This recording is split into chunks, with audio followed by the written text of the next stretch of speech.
Bonjour Loïc. Bonjour Sandrine. Aujourd'hui, je te retrouve pour un nouvel épisode de cette série L'ADN au service de la généalogie. Aujourd'hui, on va parler de ce qui se passe une fois qu'on a reçu nos résultats de test. Alors, qu'est-ce qu'on fait maintenant? La fameuse question. La première étape, d'abord, c'est d'aller exporter ces résultats ADN.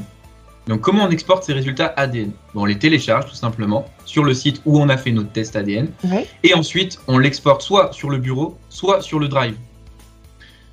Ensuite, seconde étape, on va aller dans l'analyse et là, on va surtout trier ces résultats pour commencer. Donc, trier ces résultats par ordre croissant sur chaque chromosome, qu'on ait une lecture fluide, et sur chaque séquence également. D'accord. Voilà, ça c'est la seconde étape. Ensuite, la dernière étape, ça va être d'aller faire des recoupements.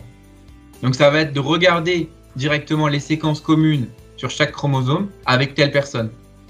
Donc, ce qu'on appelle triangulation, c'est simplement avoir un début de séquence commun ou une fin de séquence commun avec une personne.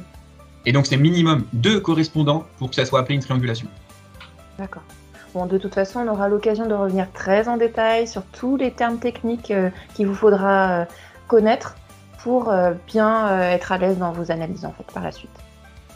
Et puis donc une fois que ces comparaisons sont faites, on c'est va là où aussi il ne faut regarder pas les oublier arbres la en ligne. généalogie classique. Justement. Ouais. C'est ça, les arbres en ligne. Alors soit on a une bonne surprise et du coup les généalogistes ont fait leur arbre. Donc dans ce cas-là, on n'a plus qu'à aller rechercher directement les ancêtres en commun qu'on peut avoir sur tel chromosome par rapport à la séquence qu'on a en commun avec telle personne. Soit malheureusement, ils n'ont pas d'arbre et dans ce cas-là, on est bloqué. Et il faut attendre qu'on ait une autre personne qui matche sur telle séquence et qui, elle, ait un arbre. Donc ça peut soit arriver très rapidement, soit on peut attendre très longtemps. Oui, il faut un peu de patience parce qu'effectivement, au fil des semaines ou des mois où il y a des matchs complémentaires qui viennent s'ajouter, donc on peut progresser malgré tout dans le temps. Hein. Même si on a fait notre test à un moment donné, on peut avoir de nouvelles correspondances dans les mois à venir et du coup avancer malgré tout. Bien sûr, Continuer il ne faut d'avancer. pas s'attendre à avoir des gros matchs dès le départ. Ça arrive pour certaines personnes, mais ce n'est pas courant pour tout le monde. Donc c'est sûr qu'il ne faut pas être pressé.